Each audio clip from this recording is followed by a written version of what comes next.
ও রাজারহাট জমি বাঁচাও কমিটির পক্ষ থেকে আজকের এই মহা মিছিল, যে মিছিলের মাধ্যম দিয়ে আমরা পশ্চিম বাংলার মেহনতি, গরিব, অসহায় চাষি পরিবারগুলোর পাশে দাঁড়াবার স্বার্থে আজকের আমরা কৃষক ভাই, কৃষক বন্ধুদের নিয়েই একটা মিছিল করেছি। আগামী দিন ফুরফুরা শরীফ আহলে সুন্নাতুল জামাত রাজারহাট জমি বাঁচাও কমিটি এলাকার জমিহারা পরিবারদের স্বার্থে, জমিহারা মানুষদের স্বার্থে, কৃষকদের স্বার্থে তারা আন্দোলন করবে এবং সঙ্গে থাকবে। তাই প্রতিটা পরিবারকে বলবো, বাংলার প্রতিটা মানুষকে বলবো যে কৃষক মেরে, কৃষককে শেষ করে, জমিদারদের জমিকে শেষ করে দিয়ে এক শ্রেণীর পুঁজিপতি মানুষদের দালালি যাতে বন্ধ হয়, তার জন্য পীরজাদা আব্বাস সিদ্দিকী ভাইজানের নেতৃত্বে আসুন আমরা সকলে এক হয়ে ভাইজানের হাতকে মজবুত করি এবং কৃষকদের পাশে দাঁড়াই, জমিহারা পরিবারদের পাশে দাঁড়াই।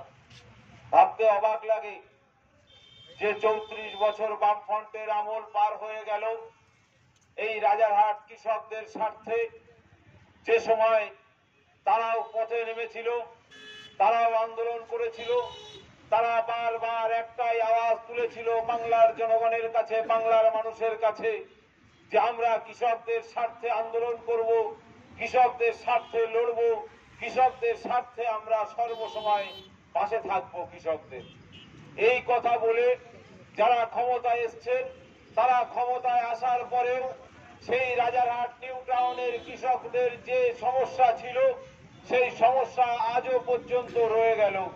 সেই পরিবারগুলো যারা জমি হারা হলো, যারা বাস্তু হারা হলো, যারা কর্মহারা হলো, তাদের পাশে আজও পর্যন্ত কেউ দাঁড়াননি। তাই ফুরফুরা শরীফ আহলে সুন্নাতুল জামাত এবং রাজারহাট জমি বাঁচাও কমিটির যৌথ উদ্যোগ নিয়ে আমরা আগামী দিন আরো বৃহত্তর আন্দোলন করব। আগামী দিন পীরজাদা আব্বাস সিদ্দিকী ভাইজানের হাতকে মজবুত করব এবং যতগুলো দাবি আছে, 10 কাঠা জমির প্রতি 2 কাঠা জমি হারাদের ফেরত দিতে হবে, তাদের ব্যবসা বাণিজ্য কাজ কারবার করার জন্য এবং বসবাস করার জন্য। আরো আমাদের দাবির মধ্যে আছে জমি হারা পরিবার প্রতি একজনকে চাকরি দিতে হবে।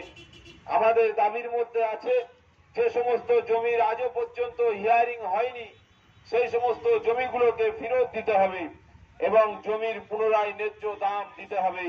আমরা জানি যে জমির যে সময় নিয়েছিলেন, সে সময় জমির ন্যায্য দাম তারা পায়নি। সেজন্যই বাংলার জনগণ জমির ন্যায্য দাম পাওয়ার স্বার্থে এবং প্রতিটা জমিহারা পরিবারকে একটি করে চাকরি পাওয়ার স্বার্থে তারা নিজেদের জমিগুলো দিয়েছিলেন, কিন্তু তারা আজও পর্যন্ত ন্যায্য অধিকার পায়নি। যারা আমাদের সামনে কথা বলেছিলেন, বড় বড় বুলি দিয়েছিলেন যে জমিহারাদের সামনে আমরা লড়বো, থাকবো, তারাও আমাদের পাশে থাকেনি। তাই প্রত্যেককে বলবো, পীরজাদা আব্বাস সিদ্দিকী ভাইজান যে আওয়াজ তুলেছেন, এই আওয়াজকে সম্মতি দিয়ে, এই আওয়াজে আওয়াজ মিলিয়ে বাংলার জনগণকে আর ঘুমিয়ে না থেকে, জমিহারা কৃষক পরিবাররা আর ঘুমিয়ে না থেকে আপনারা ভাইজানের হাতকে মজবুত করুন। আগামী দিন ইনশাআল্লাহ আপনারা আপনাদের জমি ফেরত পাবেন, আপনারা আপনাদের ন্যায্য দাবি ফেরত পাবেন।